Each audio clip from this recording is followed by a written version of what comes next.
Welcome, welcome, welcome. June 18th, day before my birthday. And we are back with our financial town hall. Just ask Jen. I know you all missed us because we missed you too. So, Jen, today we've got guests in the house and we are talking about preschool expansion, preschool promise. I'm excited. The land of the littles, the land of the littles. So, um, when was the last time we met? April, Was it April? maybe. It's been a while. Yeah, It's been a while. So let's get to it. Let's just jump on it. Despite tornadic events and It has definitely, but this is a great topic because people are impacted. We've got a lot of little people running around here and we need them to be in preschool. So let's start by, oh, wait. Rob is going to give some instructions on if anyone would like to join us on, Jen's going to give the instructions. I'm giving instructions. Okay, so if you'll flip the screen. So, this is actually your slide. You Okay, get to well, do yeah, you get this. to do this. Okay, I see. It's been too long. It's been too long. So we want audience participation and engagement. We've got a studio audience full of people, but we still want to hear from you. So if you do have time to join us in person, please come by. But you can always join us online, Facebook and YouTube. If you do happen to Zoom in, make sure that you click the reaction icon and raise your hand to ask a question. We've got staff here that are going to help with that. And you will be allowed to speak as soon as we recognize you. Send us a question in the chat. If you don't want to happen, if you happen to not want to really be known or seen, it's okay. Send your question on the chat and we'll get to that. You can always come down and wade through the people that are here in person and join us and ask your question. Or you can type your question in Facebook in a comment section and we will get to it. So just give us a moment and we will get to it. So let's just start and dive in. Thank you, Dr. K. So next slide. So really what we're talking about today is a combined journey to provide high quality preschool to Cincinnati's 3 and 4-year-olds. And so we've done that through a very unique partnership with Cincinnati Public Schools and Cincinnati Preschool Promise. And so I'm going to start off by doing introductions. To my right, please introduce yourself. I'm Vera Brooks, and I am Director of Early Childhood for Cincinnati Public Schools. And how many years have you been serving 3 and 4-year-olds? I've been in this position, it will be going into 8 years, and I've been with the district that I'm going into my 41st year. Wow, Wow. that's amazing. Thank you for your service. Thank It's you. been my pleasure. And to my left, To your, oh, well, I'm Dr. Kareem Moffitt, CPS board member. Warn me. But to my left. yes. I'm Shara Fisher Jackson, Executive Director and CEO of the Cincinnati Preschool Promise Thank you. And how long have you been with CPP? since 2019. Wow. She brings her expertise from Atlanta. And to your left, I'm Hector Polanco. I'm the Finance Director for Cincinnati Preschool Promise, where I've been since 2017. Wow. We've got all this wisdom in this Yes. space. I love it. yes, and we Get get some good along knowledge. extremely well. We do really well together. Sorry, I had my sound down. Okay, so we're talking because I'll give you a little bit of history. And when CPP wasn't even CPP back then, it was, I forget now, it was a long time ago. Yes. Yeah, so they approached Cincinnati Public Schools about joining because they couldn't and levy their own taxes. And so they had to join with an entity that could levy taxes. We both had an interest in expanding preschool. We've been expanding preschool for years since Vera joined us. So in November 2016, we put a $15 million set aside in our levy. It's a $48 million fixed sum levy, which means every year that they raise taxes, we get the same amount of money. It was a 5-year levy and it's been renewed once in 2020. We're coming up for our second renewal in 2025. So we want to start educating our public. What are we doing with this money? How successful have we been with this money? And what's the challenge with this money? Because we have grown far beyond our vision. And so we are starting to have conversations about what to do next. So next slide. So this kind of shows the relationship of the entities. Cincinnati Public Schools pays money to United Way, who's the trusted entity that was very important to the public to have a middle group that was called the trusted entity. So actually legal term in our agreement. And then they disperse the money to Cincinnati Preschool Promise. And so it's a three-way relationship. Some of the early conversations are a little challenging, but we have developed some really strong relationships and partnerships, work really well together. And so we're excited to be here. Next slide. So this is just, I won't read everything, but each entity appoints 5 board members to serve as the Cincinnati Preschool Promise Governing Board.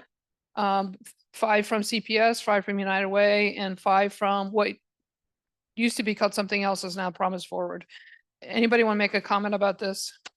How often do you meet? Sure. So as many traditional nonprofit organizations do, United Way, as you said, is our sole corporate partner, but we do have regularly scheduled meetings that meet a minimum of 6 times a year, usually closer to 9.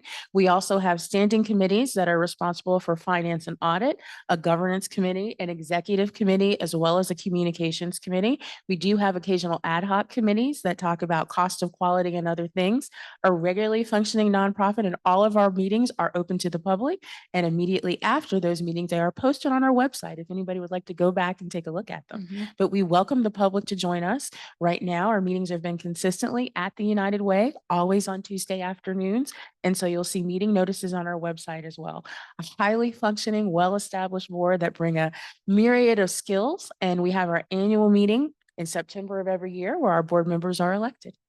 So, and they're all staggered time, so they don't all like refresh at the same time.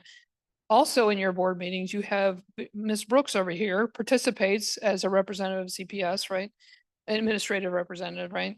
And then also under those, there's a bunch of committees. You know what? I would dream of a year of only having 9 board meetings. So We unless- have 40 to 45 a year. I understand. And thank you for those, because sometimes you do the business for us and then it filters down to us that we don't have to do. So Yeah. that's wonderful. Happy to Positive. serve. There's a positive, but our committees meet in between. And we also do an annual evaluation so that we make sure we're hearing from the public Mhm. and we're hearing from our stakeholders in very unique ways to make sure that we have input for those meetings. And we value our board members' times, they're volunteers to devote their time and expertise, that we maximize the use of that. So we try to make sure all the pre-work that's done, Mhm. all the information sharing, that we do those in a way that's open and accessible to everybody so that when it's board meeting time, it is clear, concise, voting, and to the point.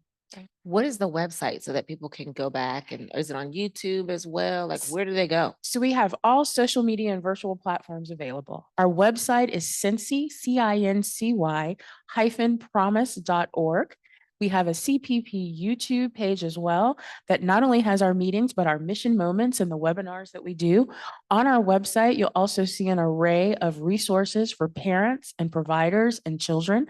We also have a Facebook page, an Instagram page, and a separate Facebook page that's for parents of preschoolers only. You guys are rocking, I tell you. They are. We're doing it with rocking. 9 meetings. Yes. And of course, we have our district website and information on early childhood pages.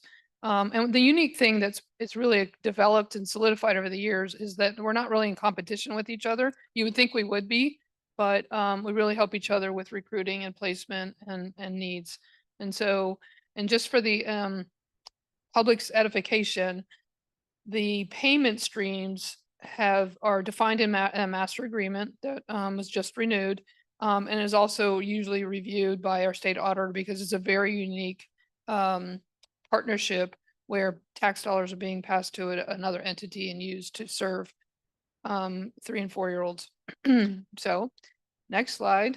Jen, can I add one thing Yes, to say that? absolutely. We are very proud that we've had this initiative since 2016. We are one of only 7 cities in the state of Ohio that have preschool initiatives that are public-private partnerships this way, and only one of 46 voter-approved initiatives around the country. Wow. And we were in that group of first, and many look to us and the success of this partnership to say, how do we do the same for our community? Most recently in Louisville, have reached out to us and say, how do we start our own preschool promise, as well as in Toledo, and Hope Toledo started 2 years ago. We are so proud to say the success of this, and thanks to CPS taking the initiative to drive that levy forward and make sure this happens, that we can not only serve our community, but be an example for others as well.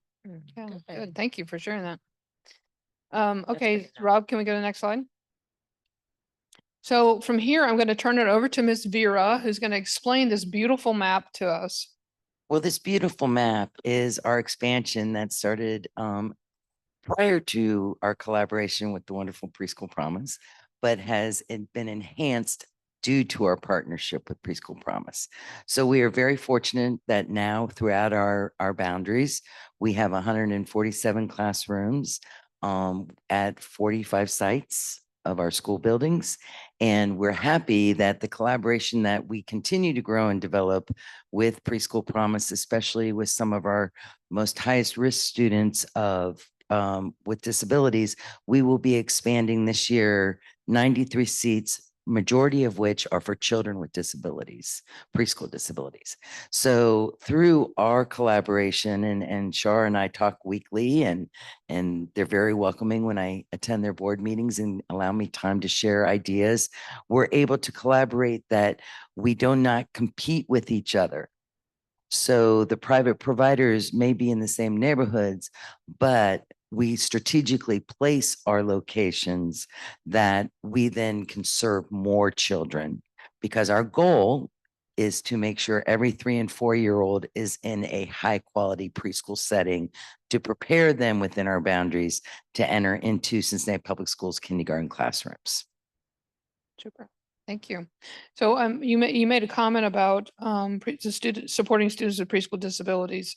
Have we seen a similar trend that we're seeing in the rest of K-12, where students are being identified earlier and having more success at going forward? Yes, we have multiple partnerships with Help Me Grow, Children's Hospital, and others that we are seeing children identified earlier. So as they're entering our programs, we're able to provide appropriate services for them to have access and success as they go through the preschool programs, along with being ready for kindergarten.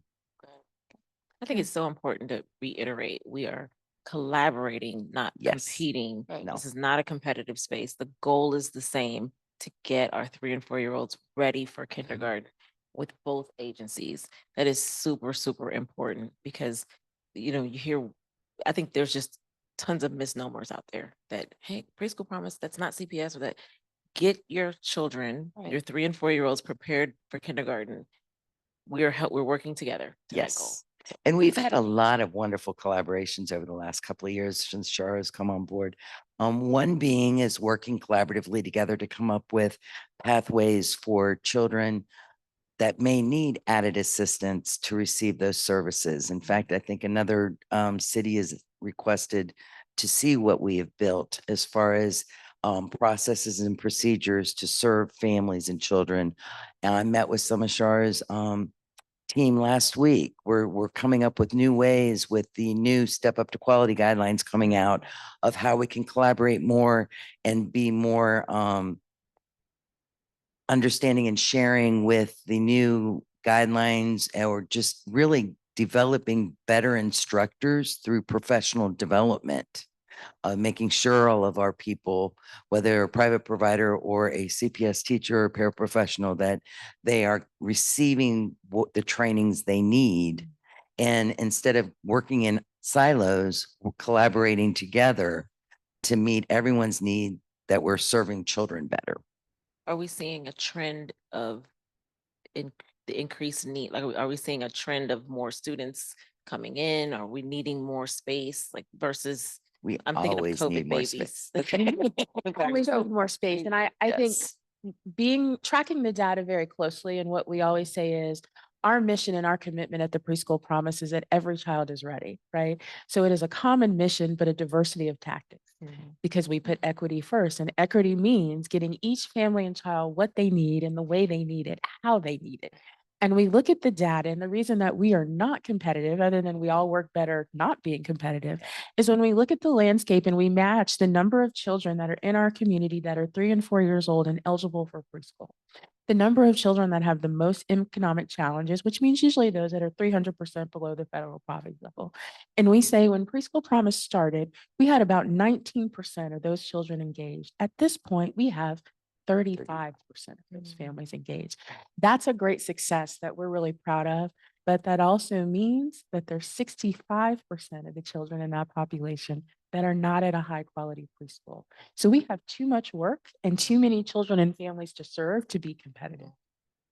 I like that Keep your data. microphone moving with your hand, your fade. Am I comes in moving? Yeah. Yeah. I mean, Okay, she's passionate about it. more work to do. Yes.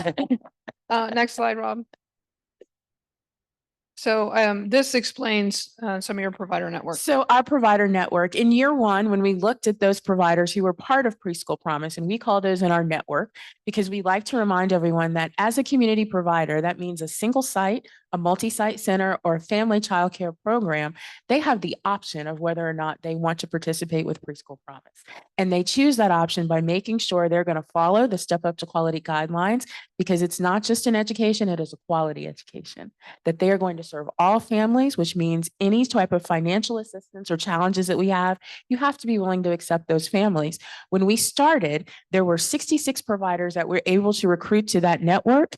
In year 6, 2022, 2023, it was 213. So when we look at our network snapshot now, we say we have approximately about 240 providers in that network, because once you get in, you're never coming out unless you opt out or your site closes.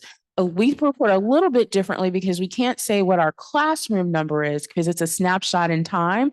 Because if you have a family childcare program, you usually have one classroom. If you have a center, you may have 5 to 10 classrooms, depending on the size of your center. So we're very careful to count the number of providers on our network and also to count what we call seat capacity.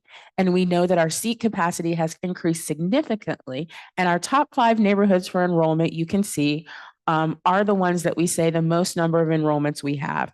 And it also shows the difference between quality gap and non-quality gap neighborhoods, which is what you talked about before. So for us, we prioritize new providers that we bring into our network as a quality gap neighborhood. And that's a neighborhood where we know if we look at the census data compared to the number of quality seats that are available, there is a gap that is 100 seats or more, or 3 times the city average. So complicated way to say, we go to neighborhoods where we know there are not enough quality seats and target our investments there to make sure those families have access. Is that what we call the deserts? We did. Yes. We did call them deserts, but desert sounds so negative, right?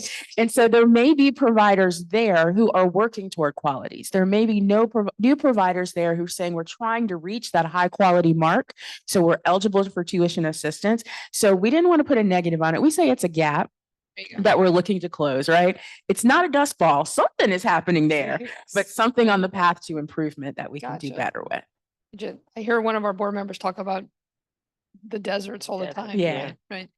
Okay, so next slide.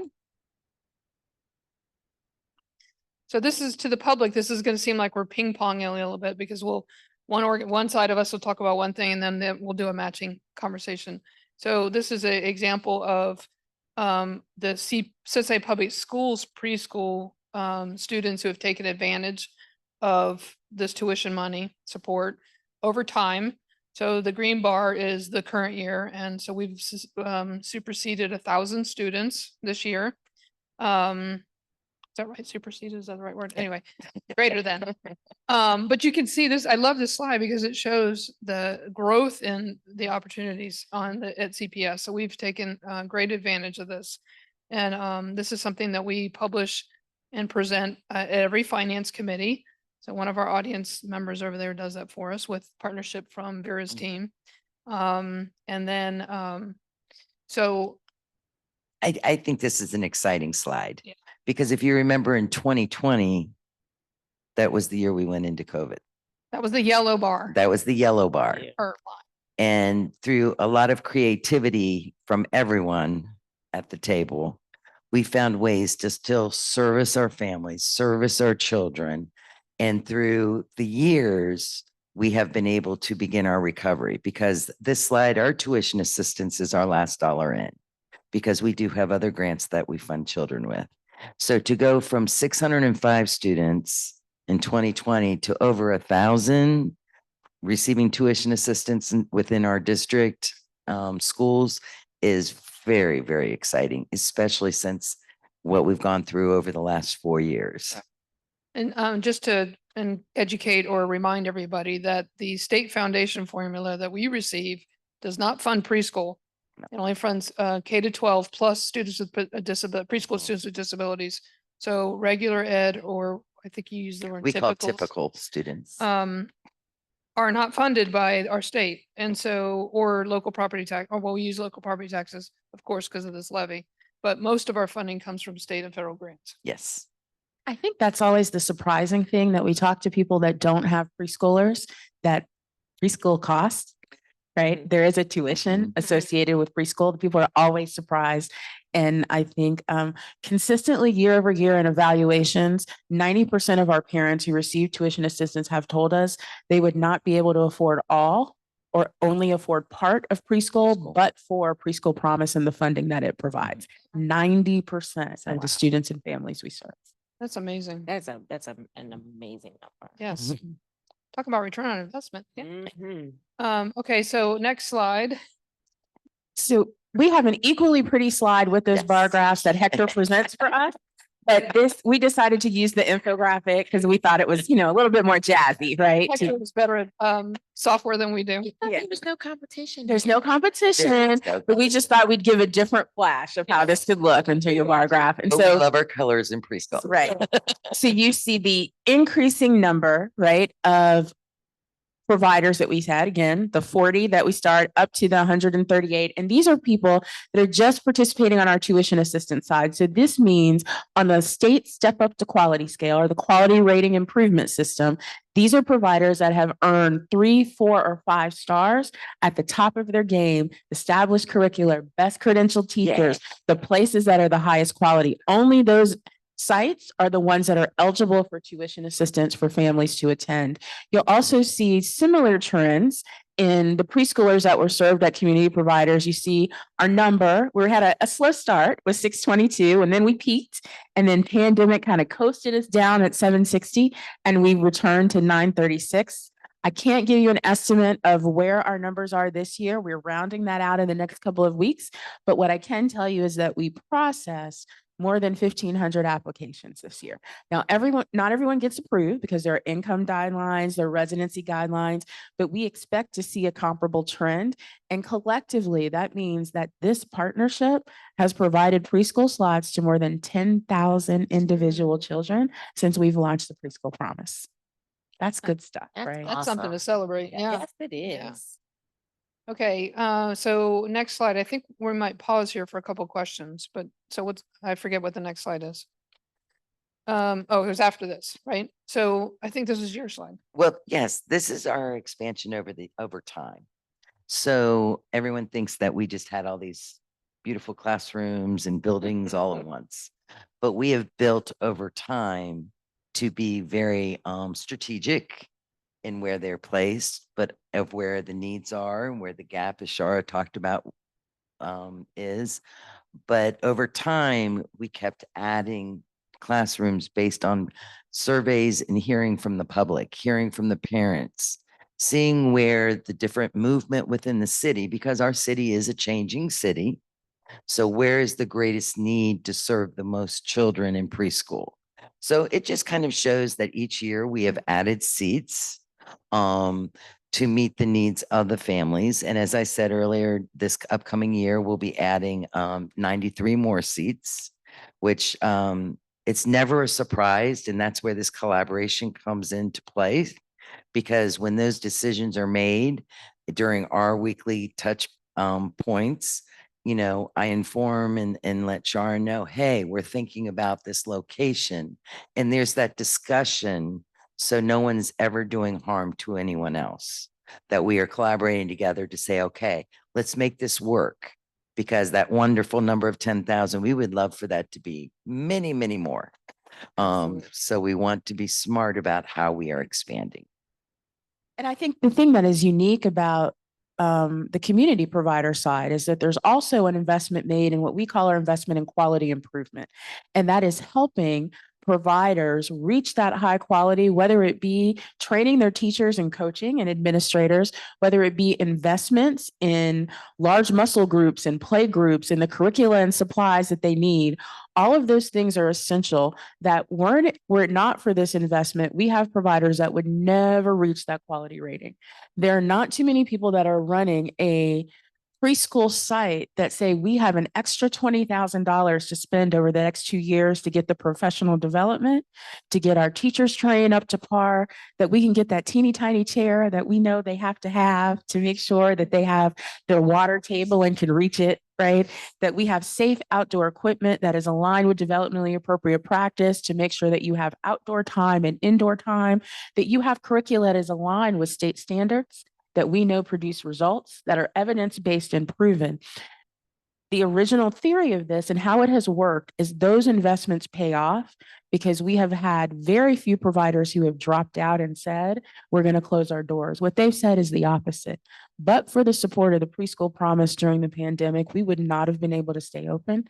We would have not been able to make that progress. So that when you look at our numbers in our annual reports each year, what you will see is what we hope the number of students in tuition assistance doing this, but the number of providers that we have in quality improvement doing this. That is purposeful because if we are doing our job, they've switched and reached high Right. quality, so they no longer need that investment, Right. right? There'll always be the need for coaching and support, but that equipment and supplies and materials, we hope that we have set you up for success. And that's one thing that's unique because that's why a lot of communities have providers who can never make that investment in that jump to provide that high quality education. And I think it's important to remember also, as we are helping individuals get to the high quality mark, it does take support and funding to maintain that high quality. That is something that is continually year to year to year based on, are we using the best instructional practices? Are we purchasing the best instructional materials for the homeschool connection? Are we providing what is needed for a child to continue to develop and grow in all realms of the whole child? Right. And to remember that it's a snapshot, right? Right. So you used all of your curriculum materials for this 2 years for these children because you want them to stay for 3 and 4, but you get a brand new class and they want brand new shiny toys and brand new play curricula. And so it's important to remember that that is something that we have to sustain. And I think during the pandemic, what we learned more than ever is that peer support, working in learning circles, new ideas, and an opportunity for brainstorming is what makes a difference for educators to be successful, to stay in their job and continue to do that.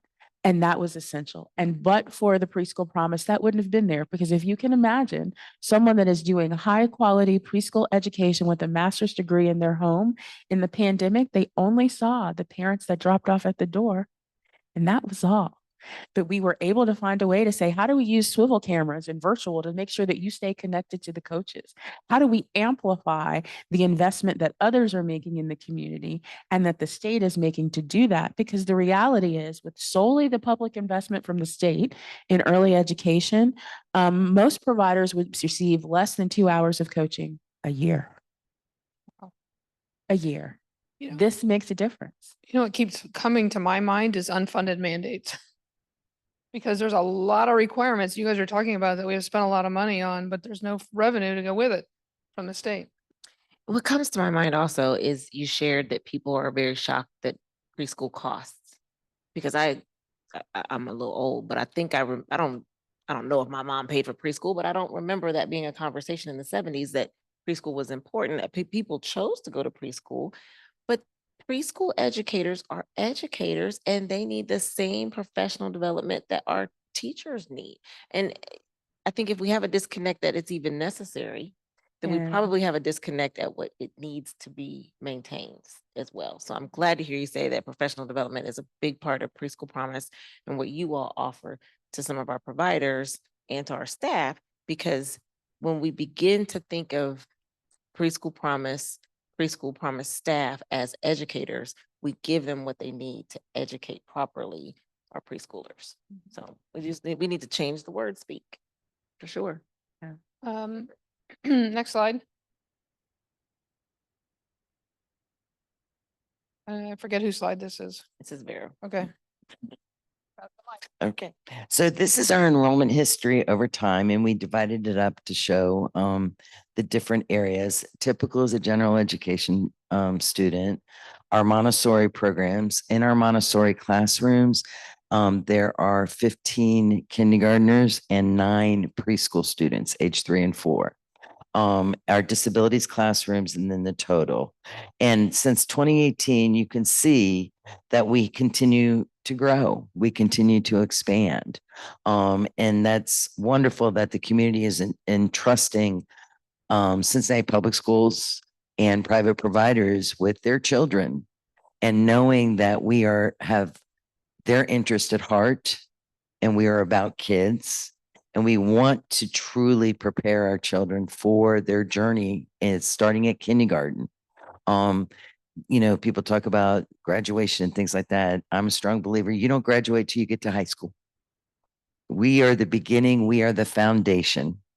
We lay the bricks that help you build the house. So it's wonderful to see that the numbers are expanding and growing over time.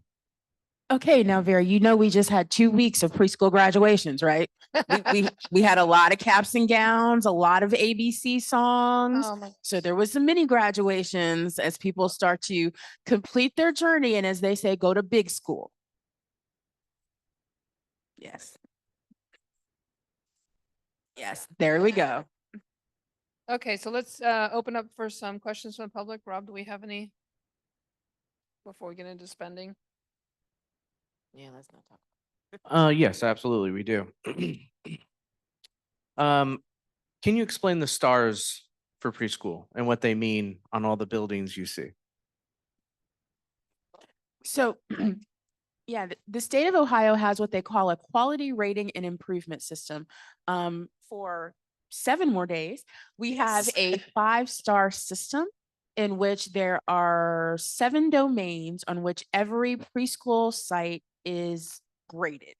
And they are anything from the credentials of your staff to your ratio in class size to how you do family engagement to the evidence-based curriculum that you use. All of the things that we know are developmentally appropriate and evidence-based to help children thrive, to be on track developmentally, and to be ready for kindergarten or on a grading scale. So you get a grade from 1 star to 2 stars, all the way up to 5 stars. And we consider the 5 stars our highest quality. The most credentialed teacher, the most resources at the preschool, the most opportunities for parent engagement, the most leveraged partners in the community, and the highest quality, best education that you can get.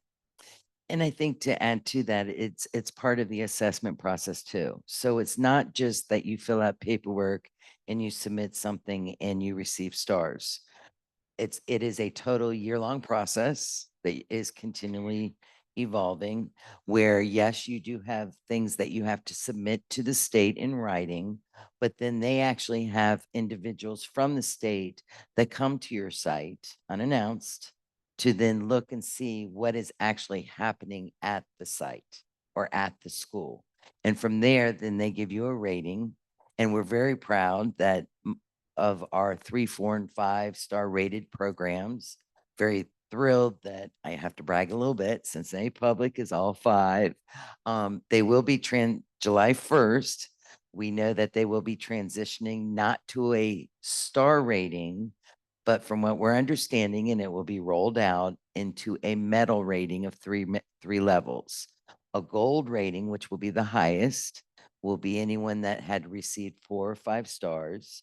A silver will be 3 stars, and then a bronze will be a 1 or 2 star. So we are hoping that we will see gold medals throughout the city of Cincinnati. And not every state is fortunate enough to have this. And I think the dual thing to remember is everybody has licensure. Yes. So everyone that cares for, interacts, and educates with children have to be licensed. And we consider licensing the floor. That's the minimum that you should do. People healthy, safe, and educated. The quality rating improvement system is an aspirational goal that people have to work very hard to provide the best quality educational environment for our children. And I agree. And it's something to be very, very proud of as a city. It's something for all of our staff to be very, very proud of, because they strive hard and they put in a lot of time and effort to ensure that they are providing the best instruction and learning environment and positive environment for all the children throughout the city. So look for the banners. Look for Mhm. the star ratings. Those are important. Yes. Medals. Oh, Medals. We're as of looking for July 1st, medals. the medals. Look Yes. for the Look for medals. the medals. It's gonna take us a while to get Yes. used to it. Take a minute. Next question. What's the difference between a provider and a CPS classroom? Well, Cincinnati Public School Classroom, we are Cincinnati Public School District. So our classrooms are located in our school buildings. We follow Ohio Department of Education guidelines and Ohio Department Job and Family Service guidelines for our licensure and for our step up to quality. So we have a lot of things in common. We look at curriculum and professional development and needs throughout the city. I think the difference is we are in a school building. We follow the district's calendar. We follow the policies and procedures of the district, collective bargaining agreements. And then a private provider is a privately owned business Or a nonprofit or a or a nonprofit parochial school. or a parochial school. Everyone else. Everyone everyone else, else. yes. Everyone else. And so they can be located in a center, at a university facility, a home. So it's a different location. And they're governed by the Department of Children and Youth, Youth. license them with policies. And the OCRA, or Ohio Child Care Reference and Referral Network, is also the licensing and regulatory agency that helps monitor what they do. But as Vera said, the multiplicity of those sites is really designed to make sure an education is most appropriate for a child and a family. And I apologize, I didn't use all the new titles for the That's state. okay. That's it. They change every week, so it's Yep. okay. So are there the licensing agencies Yes. for both for both. still? Yes. Okay. So they have recently merged so Merged. that the department, what used to be the Ohio Department of Job and Family Services, Ohio Department of Education, is now in some ways, for some matters, particularly for early education, combined to be the Department of Children and Youth. And youth. Okay. So that is becoming something that we're having in common more, Okay.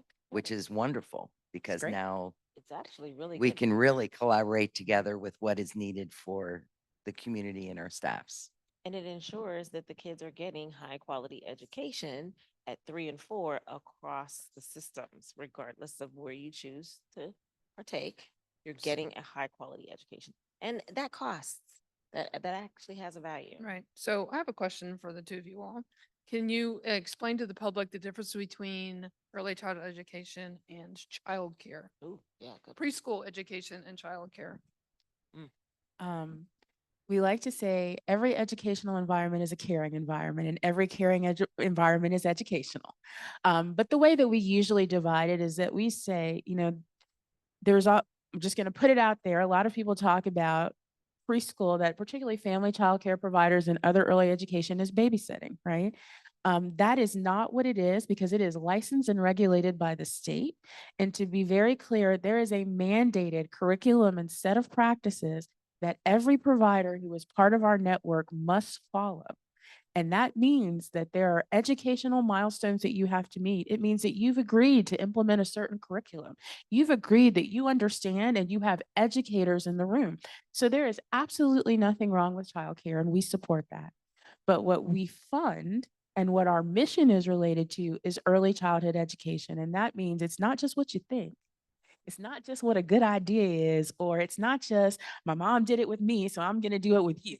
It is not that. It is evidence-based, developmentally appropriate practice to make sure a child is on track, that leads to their healthy development, that leads to their readiness to go forward in their career, a solid foundation and a solid start that starts with preschool and early education. That's really in that 0 to 5 space. We're focused on 3 and 4 years old, but that's how we talk about early education. And that's the difference. And there has been a movement across the country for the last 2 decades. And in Ohio, since the mandates that came out in 2018 that said, this is what we define as quality. And this is our expectation of everyone who says, I'm an early childhood educator and I have a preschool. We expect you to follow these certain curricula standards. So as Vera said, if you look now, we have a list of approved curriculum on our site that's now very similar. That says, Yes. if you are operating a preschool and an early educator in this state, These are the curriculum requirements and the standards that you expect to follow. And they are very detailed in every domain that an educator is familiar with in terms of how many square feet have to be in that preschool for each child you have, to how much time a day should be spent working small muscle group, motor groups, large muscle groups, literacy, language development, and assessments. And I think it's important to say too, that we also are looking at common assessments. We're looking at ways that we can track our data. We have collaboration with Children's Hospital and Innovations. So we can share data now. We can look at, okay, if we look at the area of language and literacy, where are the gaps across the board, no matter if you are in a CPS classroom, preschool classroom, or if you're in a CPP home provider. We can look at that data and say, okay, we have this gap with children in phonological awareness. Okay, so now let's see, what can we supplement? What can we train our staffs to do to help fill that gap? So then our children will continue to grow and develop in an Yeah. appropriate way. And that data collection is also not cheap, right? From the onset of the preschool promise, there was a requirement that we do a certain level of evaluation to show proof of concept. I think we've done that. I think everyone in the world understands that early childhood education makes a difference. I think we're there. So our data collection has really moved to what are the best practices? Where are the gaps? How do we identify where to target what we need, right? So the data is no longer used to be weaponized to say this is what we fund or don't fund. This is what we should or shouldn't make available to families, right? This is whose need we're going to prioritize. The data is really used to say, how can we work in collaboration to identify where collectively we can improve? Not if, how. So we need money to do that, right? So we're going to transition to this beautiful slide here. And I'm gonna, is it okay if we ask Hector to talk about this slide? You've been very patient and quiet tonight. You're on the spot. You'd like me to talk about the CPP direct trend? Okay, so on the left side, you'll see for the 22-23 year, we have three basic buckets of program expenses. We have tuition assistance, we have quality improvement, and then we have sustaining quality. And we divide those because in one area, tuition assistance, we're funding the student and the school to which the student decides. The family picks which school to go to as long as they meet certain criteria, like we described, has to be high quality preschool for us to fund tuition assistance. But quality improvement is creating that next wave of schools that come in. Those are what used to be 1 and 2 star, which soon will be bronze. Thank you. That soon will be bronze, right? And helping them improve their quality so that we create more places for parents to easily access quality education for their students, for their kids. So that's the yellow area. And then the green area is where we support teachers in maintaining a certain stability for the student, for the child, helping them with their training, helping them, which we share many times with the district. We have our own training sessions, which we share with district teachers, and vice versa. District shares with community provider teachers. On the left, that's 1 year's worth of spending. On the right, you see the life cycle up to that year.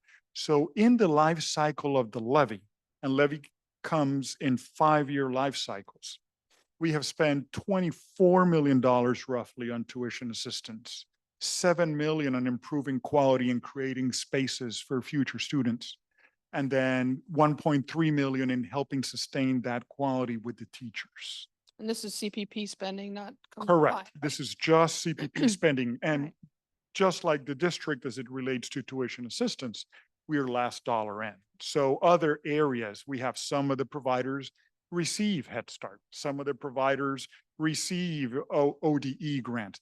In parochial schools, they receive some funds as well. So we come and layer on top of those funds. Great, thank you. Thank We you. got you in here. So this has been a wonderful conversation, but I've just looked at the clock and I'm like, "Ah, we're out of time."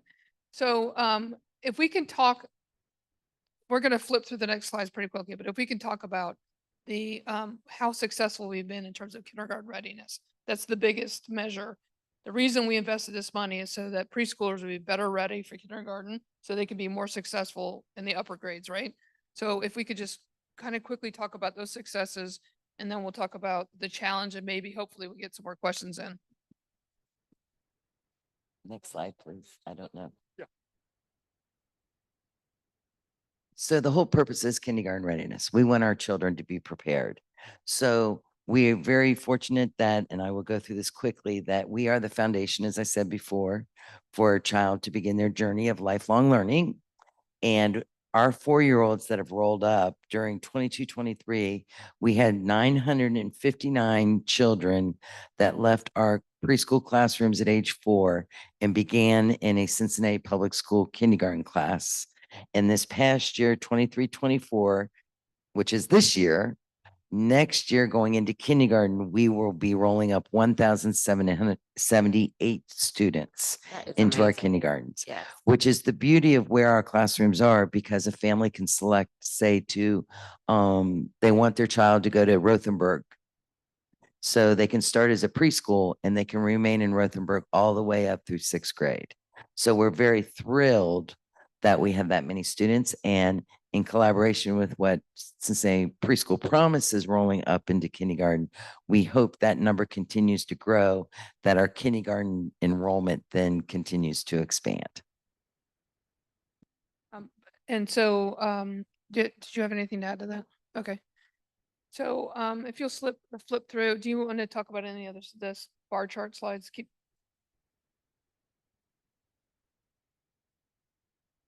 You wanna We're do this one, outperforming Vera? all the other cities. Best in the state. Yeah. Yay. That's the summation of this one. Rob, can you? Yeah. Yeah. Yeah. Rob, you want to flip again? This shows the students that are on track or not on track throughout the different cities through Ohio.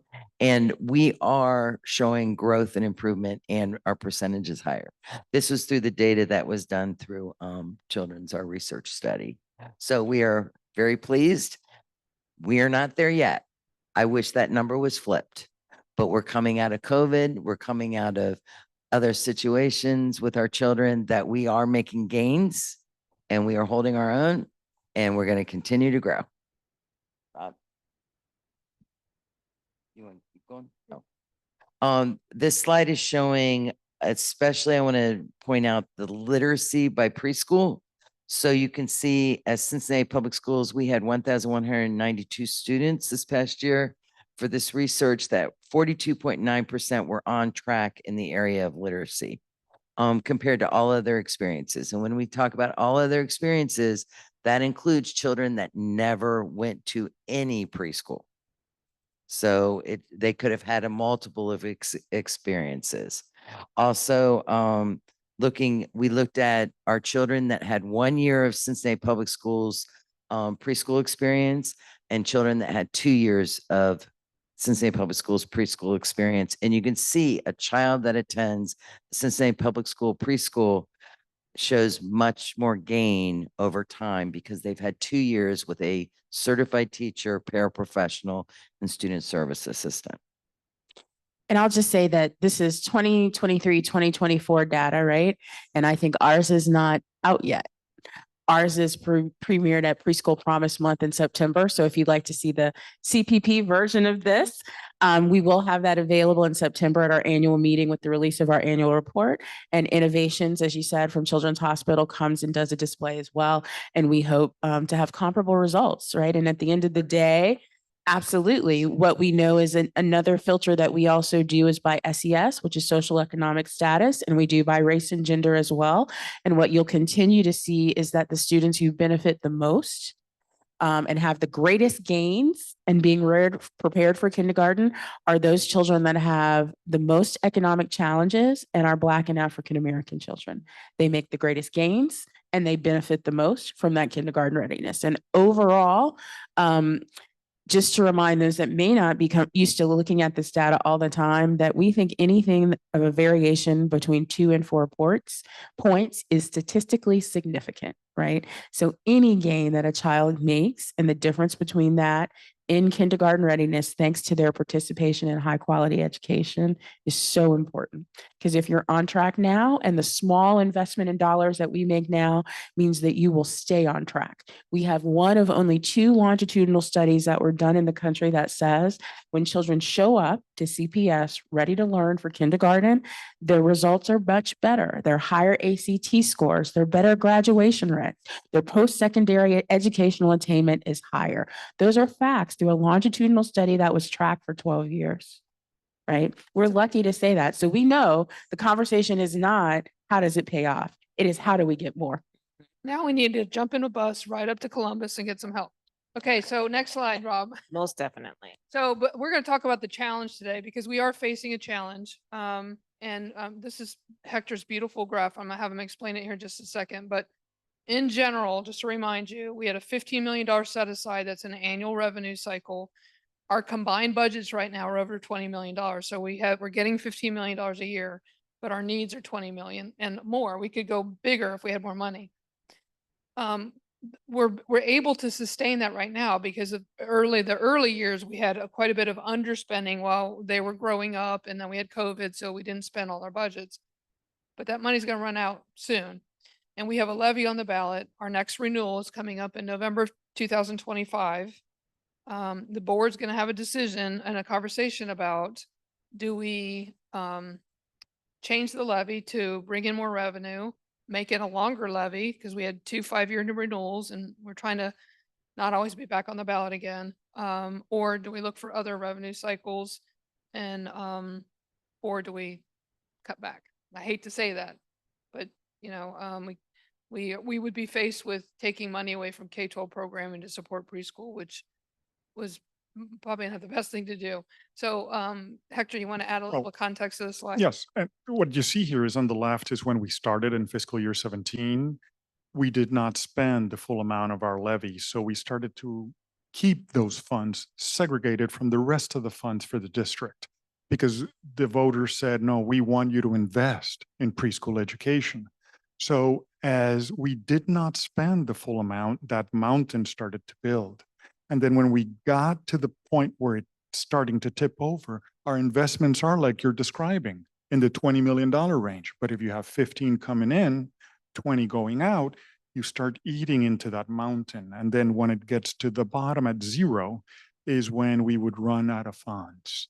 And that's where we are. Without a renewal, we will run out of funds. Without an expansion, we won't be able to grow and cover those kids from the 35% of the kids that we cover now to continue to expand. But even with the renewal, if it just stayed flat, what would happen to our programs? They would still be cut because we're spending at these significant levels and we've made great progress in getting those children in, right? Because when we had 15% of the population that's eligible is very different than when you have 30-some% of the population that's eligible coming into your doors. Right. Costs have not remained static. Yeah, It right. costs more to educate a child in 2024 than it did when we started in 2016. Right. Food is not static. Curricula is not Right. static. Hand sanitizer has not remained at a static cost. Everything is more expensive. Thank you. Dr. Moffitt, do you want to add something? Well, yes, but I think this is what we're really talking about is a wonderful problem to have, is that we have outgrown the original intention of the levy. So I'd like to focus on the positive, as you said about desert, the word desert. We are successfully educating 3 and 4-year-olds in Cincinnati. And unfortunately, that success comes with a cost. And it means that we have to go back to the voters and we have to explain all of the great work that you all are doing and all of the wonderful children that are being impacted and also the cost associated with that. So I think I cannot speak for the board. I wouldn't dare on this particular instance, but I will say that from my own perspective and purview, I think this needs to be increased and lengthened and explained. just quite frankly. But I think that you all do an awesome job at explaining it. And you all are, you have, the proof is walking and talking, and they're sitting in our classrooms, they're sitting in our centers, they're sitting with our families. And so that is the best evidence that we can provide to the community about the need for an increase, the maintenance, maintaining what we have and increasing it further. So I think we do have some challenges to Right. make. We don't want to cut anything. We want to continue to keep our momentum going. I do have a question for you though. Are we can look at COVID babies and how many children we're anticipating. Are we going to anticipate a significant rise in the number of 3-year-olds in the next few years? Just looking at birth rates and things like that, do you anticipate that that trend will be going down and we will hit that very, very quickly because the numbers will increase so significantly? I would say there'll be an increase. Yes. Yeah, for the first time ever. Again, ever when I say we had since 1,500 we've applicants, applicants. we've peaked in most years at 1,000, 1,100, 1,500 this year without even trying, right? Because more people are interested. There are more. We know that this is a trend that's, the need is going to continue to rise. So there's a secondary challenge here too, because if you look at the district's enrollment growth, it's at preschool, kindergarten, and first grade. Mhm. And as those children matriculate towards higher grades, those costs are going to increase to staff those classrooms, right? And so this isn't just a picture of isolation. It's about supporting the whole continuum. And one thing that we haven't talked about, and I'm almost afraid to mention it, but I will, is our increasing immigrant population. Our ESOL families, they have 3 and 4-year-olds. So how do we address those needs? We were just talking about, I'm going to say regular academics, but what about the students not with disabilities, but the students who have language barriers? How are we doing professional development with that? So the need is super, super great. We need this money, and we need the community support, because not only just traditional students are going to increase, 3 and 4-year-olds, but our students with special needs are going to increase. Our students with ESOL are going to increase. And we are anticipating 6,000 families, not this upcoming year, but the next upcoming year. So they're going to have 3 and 4-year-olds that are going to increase our numbers as well. So how are you all anticipating that? That's going to be an additional way that we address that with our levy. Well, we have started to address those needs. We added last year because we did see an increase in children with challenging behaviors. So we added to our department a trauma behavioral specialist that services our families and our staff if a child is in need. Also, we use our interpreting services through the district. So we do have outreach programs to those families that may speak a different language, that when they wish to enroll, we have an interpreter there to assist us. And then we have services that the teachers can tap into to help communicate and keep the families informed of their child's progress and how they're doing on a daily basis. Are you seeing an increase in that population? We're starting to see an increase in that population. We're also developing right now, our department is developing professional development that we are submitting to the state to become approved for August in these areas, so we can continue to help develop our staff and their knowledge of how to serve a very diverse population. And Unanswered. Sorry. Yeah, we actually had a couple transportation questions. So I kind of turned that into, how does preschool and transportation with preschool work? Well, for Cincinnati Public Schools, parents must provide their own transportation unless a child has written into their individual educational plan that they receive bus services. in the community provider network, parents must also provide transportation to preschool. Some preschools build that in as an augmentation to their tuition amount. Some actively seek grants and scholarships to cover those costs as well. And we've gotten small grants to do transportation pilots. But if I would say one of the biggest barriers and hurdles to families fully engaging in full day preschool, it is finding that transportation, because that is an access issue. But that is not something that our budget has the capacity to cover for families.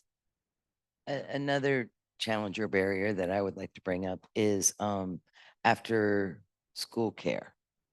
So we provide full day preschool, but we would love to partner with community partners to provide time after the school day. So families would have kind of an extended day, but to do that, they must also become licensed and are under certain restrictions and compliance standards by the state of Ohio. So it makes it very challenging to do that across the board. Right. And very challenging from the community provider side, because most of the preschoolers that are there during the regular day then have siblings that come for before school and after school care, so that family has one pickup spot, right? So it wouldn't be open to other preschoolers that are at CPS during the day. So there is a need for extended and more available and accessible before and after school care that actually meets the needs of families. We have one more question. I know we're at time. And Vera, you kind of touched on this a little bit, but students who need extra supports. I know autism classes are growing. There was a question on how do they apply and what's the process for someone who thinks that their student needs or their preschooler needs extra supports? If a family feels that their child needs extra supports, they would first speak to the teacher.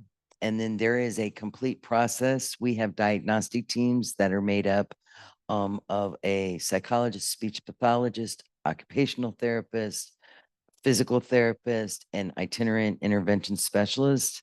And there is a complete process, and even the collaboration we do with Preschool Promise.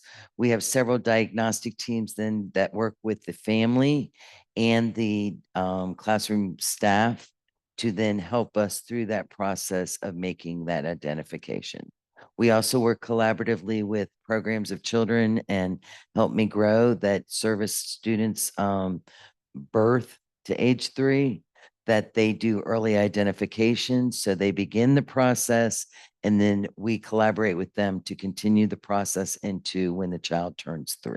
Gotcha. So if a parent, it sounds like the parent, if they're looking at enrollment now and they haven't worked with a teacher yet, what would their next steps be? That when they do their enrollment paperwork, there's a complete questionnaire because we do the interview process with our families as they are enrolling.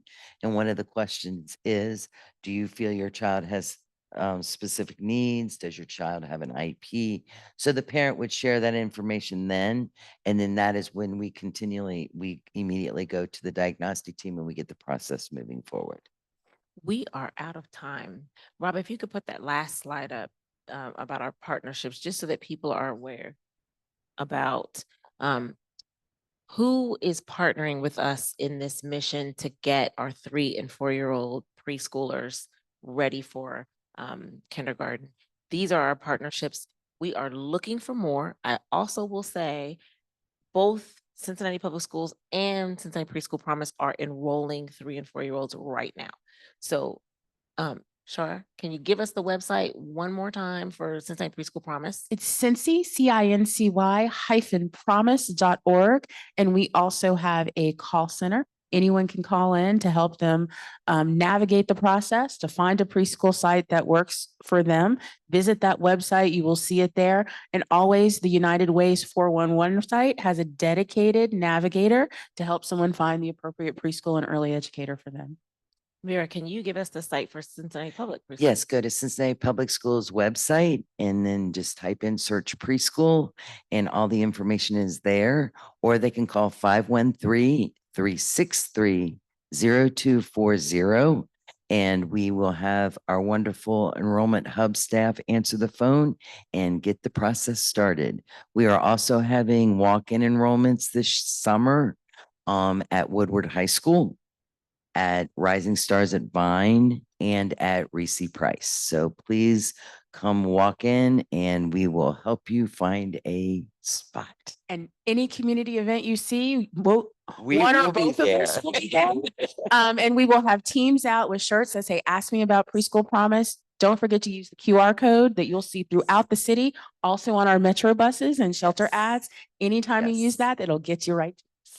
And we really want to say thank you for the partnership, for the information. We are going to continue to work together because this is what it's Yes. about. It's educating our land of the littles, our littles. And thank you to Jen for this Just Ask Jen. Thank you to Hector you, for Jen. coming from Cincinnati Preschool Promise. Thank you to our team over there and thank you to Rob.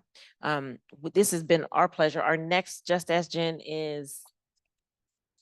this is the last one of the year. So we are going to reserve the right to invite you all back for sure, especially as we talk about the needs and the money piece, which I don't like doing, but we need the money. So thank you so much. Enjoy your summer. We will return again after school starts. And if you have any Thank further you, Dr. questions. Ma. oh, Thank you. absolutely. Thanks. You Any saved further- the best for last. Love this sort of stuff. But it's been really, really great to have you all here. Thanks again and good night. Good night. Right.